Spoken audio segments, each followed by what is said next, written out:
Thank you, Mr. Chairman. If you like, I could make you a presentation with actual device. I have here on my mobile phone installed this application, and we can try some programs.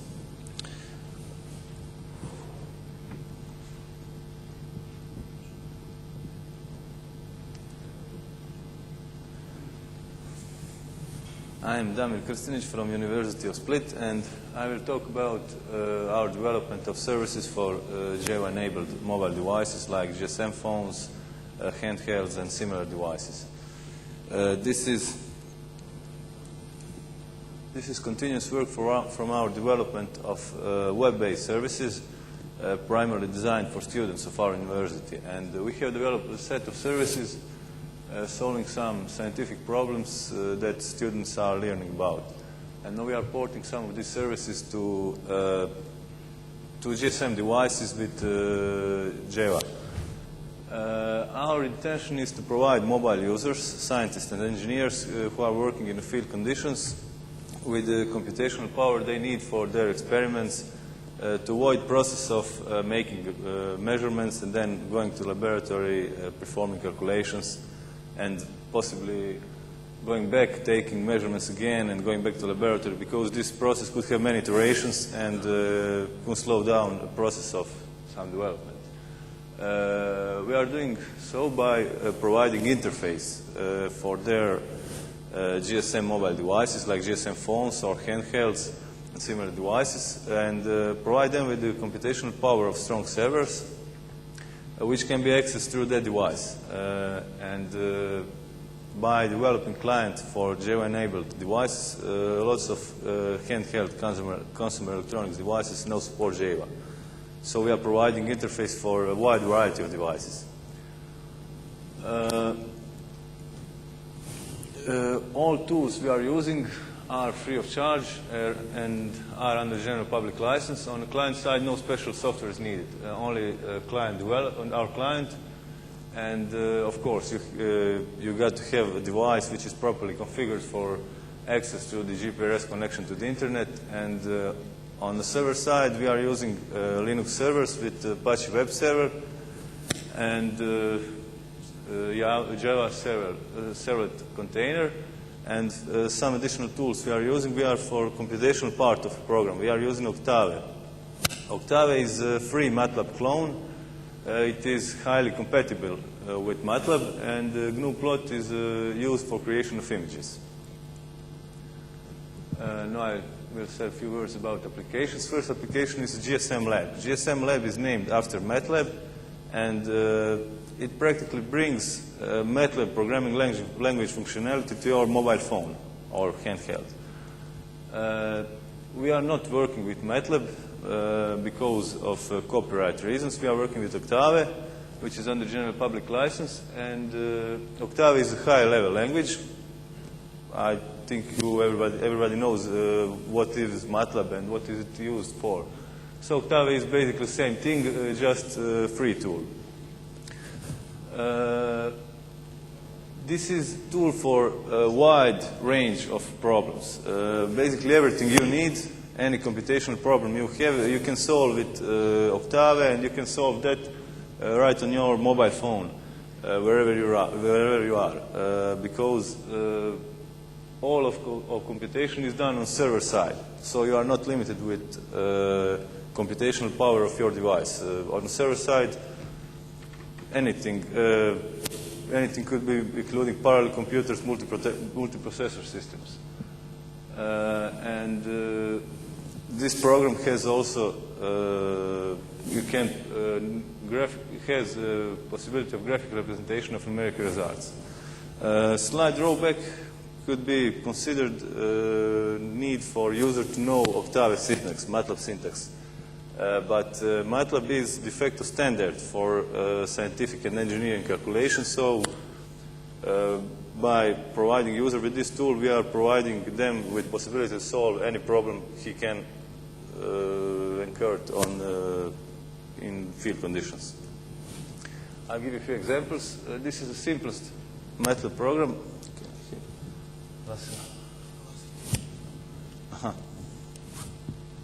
Thank you. For those who are not familiar with MATLAB syntax, I will just shortly explain. First line of code, user is provided with a field to enter MATLAB code. First line of code fills up variable a with values from p to minus p to p. Second line computes sinus function in each point and stores values in variable b. And third line of code plots these functions. Textual result is variable b. By selecting compute for menu, you get textual result, and if output contains any images, here we have only one image, but it can contain more than one image menu is added to the output. So images are uploaded on demand to avoid communication overhead, because images are larger and slower to upload to device. So textual output is presented first, and the image menu is added to the output screen, and the user can select image he wants.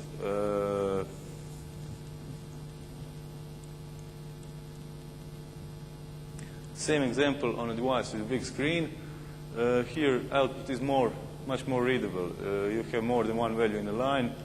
On a previous example, on this device has a very small screen, so you have only one value per line. And if you want to compare, I don't know, third and 34 value, you have to read third value, remember it, scroll down to 34 and read it and compare it. This is why graphical output is extremely important, especially on devices with small screen, because you can easily visualize your function, and from these bunch of textual values, it could be very hard. This is a more complex example. Again, I will shortly explain MATLAB code used. First line sets polynomial. This polynomial is given as coefficients in vector. Coefficients are stored in variable pf, and by function roots, this is standard Octave and MATLAB functions, roots of polynomial are computed. This polynomial could be function describing any natural phenomena. So it is more realistic problem. It could be applied to any natural phenomena, and if you have to compute roots of the polynomial. Again, I will use sequence of code, standard sequence of code for plotting functions in MATLAB. I set variable x from -5 to 5. And then with the function polyval, this is again standard MATLAB function, I compute a function of x in each point of x from -5 to 5 and fill values in variable epsilon. And then plots function.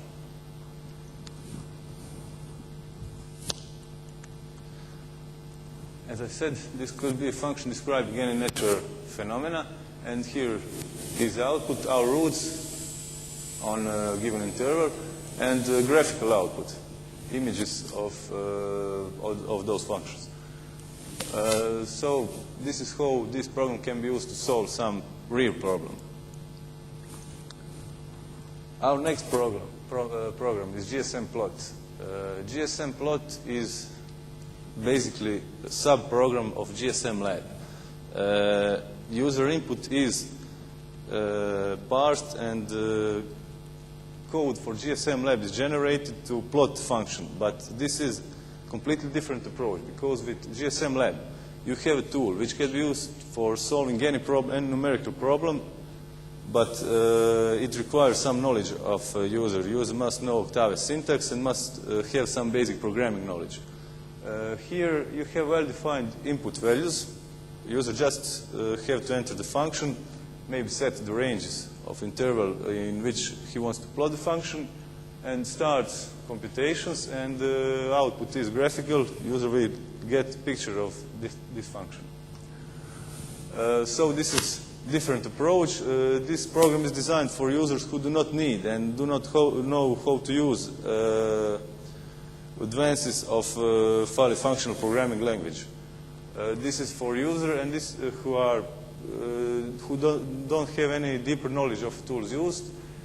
And this is an example of how this technology could be used to develop applications for a specific problem. Here we have a problem of computing functions, and for some other problems, different applications could be developed, but this is an example of a process for, I don't know, some company or some organization has a problem and it wants to design applications for their employees or customers, and all of them would solve same problem every time they access this application. So you develop server for these applications and give the users just limited set of values, well-defined input fields, and they have to enter their problem, and output is clear. Again, simple output, always the same thing. Again, some example, simple example. This is a function. This is a type of function selected from a function menu, and this is the output user gets on the screen of the device. On the output screen, function is on the top of the screen, and the image of that function is below that. Here you can see function type. Function types this program supports. This is a function of one variable. This is one-dimensional function. A function of one variable, parametric function of one variable, function in polar coordinates, and two three-dimensional functions, function of two variables, and parametric function of two variables. By selecting one of function types, a different screen for input function will be opened, and by entering the function here,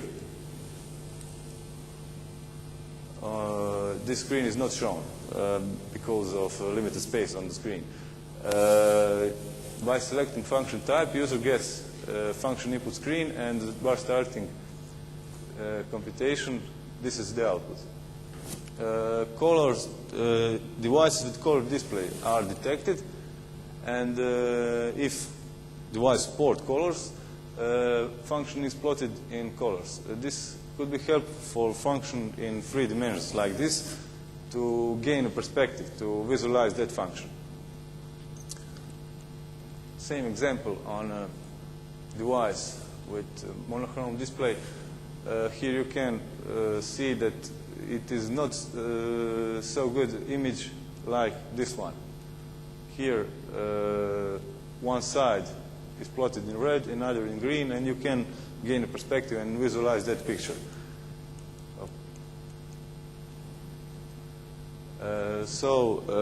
Devices with color screen are detected and images are plotted in color. Again, one more complex example. This is function of two variables, parametric function of two variables, and it is again three-dimensional function. So function type is in the top of the function entry field, function entry screen, and this is a function for plotting a sphere. By just entering these functions, you will get basically a ball on your screen, complete sphere, and by entering ranges, setting variable ranges, you can select a specific interval on which you want to show the function. Here, by entering appropriate ranges, we are plotting just lower part of the sphere. Again, function is plotted in the top of the screen. Same example. In color, you can compare these two images. So this image is good, but this is better because one side is shown in green, another in red.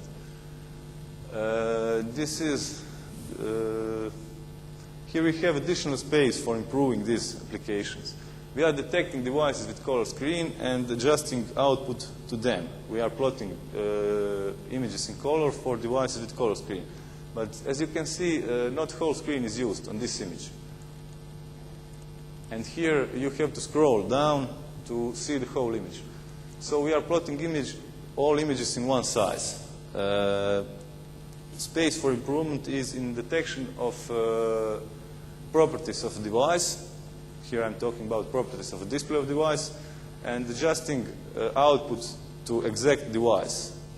maybe even provide user with some manual configuration to adjust output to his preferences. So here you can see that by using more of the screen, picture would be better and function would be clearer. A few words about security, and I'm not talking about security of tools used like Linux security, Apache Web Server security, and other tools. They are configured for some values and they have their own security mechanisms. I'm talking about additional security implemented without services, and this is especially important for GSM Lab because you are providing user with the interface for entering a sanctity of code which will execute on the server side. So it is extremely important to limit things that user can do. We are implementing 3 levels of security. On the first level, it is very rudimental, it is a basic one. We are just parsing all of the user input, and if we detect any suspicious command, anything that could harm server security, we are blocking the execution, and the user is informed about the reason. As I said, this is a very simple measure, but it is good enough for most cases. But skilled user could avoid that easily. On second level, server is started in CH-rooted environment. This is standard procedure for a lot of internet services like file transfer protocol and other. So user can see only sub-tree of main application directory. And only limited set of commands is available in that subtree. This is a very good security mechanism. It is implemented in lots of services, and again, there are techniques to escape this CH-root jail, but this is a pretty good security. On the third level, we are implementing a limitation of system resources user can use. These resources include maximum execution time, so user program can last for a few seconds or longer. Maximum memory user can use. This is important for intention or unintentional starting of programs that are memory extremely exhausting. So if user starts a program that occupies all of the server memory, all other users and all other services on that server would be blocked out. So we are limiting memory process can use. Number of processes, maximum file size, number of files opened, and other things. Note these limits are pretty restrictive. This is the case because we are now open to everyone. Everyone can download client, start some application, and it will be executed on server. In case of any implementation for a limited set of users, commercial implementation or for some organization, user authentication would be implemented, and these resources could be fine adjusted to user needs. These 3 levels of security, there is no such system that is perfectly secure, but we have implemented these 3 levels of security, and our web-based service, Octave Online, which we call Octave Online, is in use for a few years now in our university and in one university in Germany. And until now, we didn't have any problems with security. Our ideas for future work. As I said, in case of any commercial implementation, user authentication and access logging should be implemented. First, we will get additional security, and second, we can then fine adjust these limits for each user and for each process user can start. And another very important thing, if we implement user authentication, then storage space on server side for each user could be implemented and could be provided. This way user can adjust his working space, can save set of functions, some programs he is frequently using, and thus customize his working space. And by this, we are providing user opportunity to develop his own application using our GSM Lab. He can define set of functions, set of applications, and advanced user could define his own application and using Octave MATLAB syntax. So he can adjust to his own needs. Another thing, as I said, configuration, automatic configuration should be implemented, and by detecting device type, at least output could be adjusted to actual device. And another thing, by allowing user to configure additionally his own device, he can adjust output and input and program to his own preferences. And of course, by spotting needs for similar services, additional services could be developed based on this technology. This do not just include computationally extensive services. Any computation, any process that needs some additional data not available on user device could be implemented. I mean, any computation which could use some data from database or from some other source that can be found online could be implemented using this technology.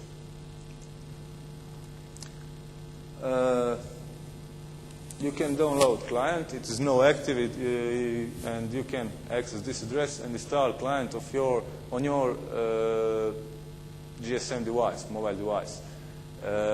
Device, of course, should be properly configured to access the internet.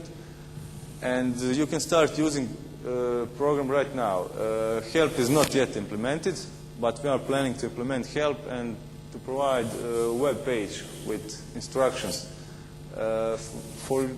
For use of gsmplot, you don't have to know anything about tools used. At school level, secondary school level, gsmplot could be used. But for using GSM Lab, you have to have some deeper knowledge of MATLAB or Octave to start using it. That would be. Thank you very much. Before I dive in with my question, does anybody have any? Michael, hang on a second, wait. Yeah. From the very beginning of your presentation, when I saw the first thing that you present some information on PDA or GSM phone, then I resembled the idea of GridLab project, where in the project description it says, okay, we aim to provide a grid middleware that, say, for example, would give computation results to the user that will be a GSM user or PDA user or whatever, wireless. And I guess this is a nice part of, could be a nice part of say, GridLab project or another grid project, because we need to put the results to user whenever the user is and however the user communicates. Did you do that with cooperation from the grid project or grid people, or just do it on yourself for yourself? We are working on a no project that is now in development phase. We are waiting for Ministry of Science to load the project and give money for us. And we are part of CroGrid project. And as I said, anything you want could be on the server side. You can have server for, I don't know, some simple application, or you can have a complete grid and allow user to access some functions through your mobile phone. So this is designed with that idea in our mind. What was the name of the grid project? CroGrid. CroGrid. CroGrid. Yesterday afternoon there were a presentation in Opera room. This is national grid.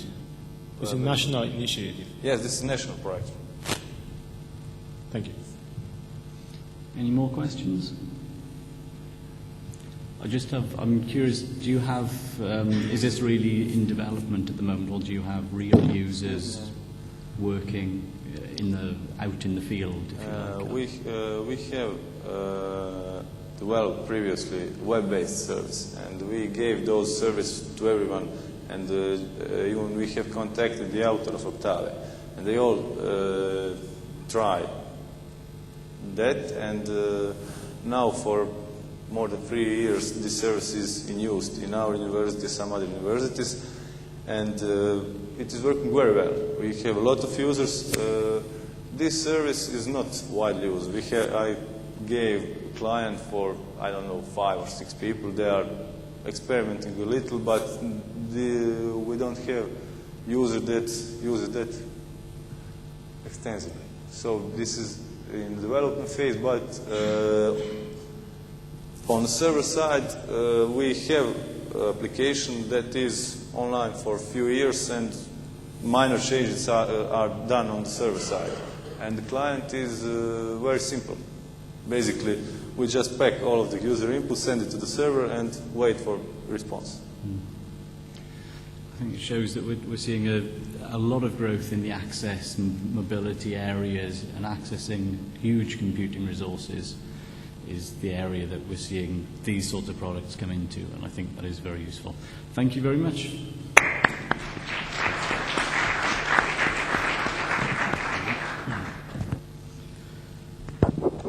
The final session will be presented by Alessandro. Thank you for coming. Anybody who has been involved in multi-point video conferencing knows the issues of nobody wanting to speak or everybody wanting to speak at once, or somebody having a question to ask but not being able to get into the video conference to ask the question. So we're looking at systems that allow people to control conferences better, and Alessandro will present one variant of that.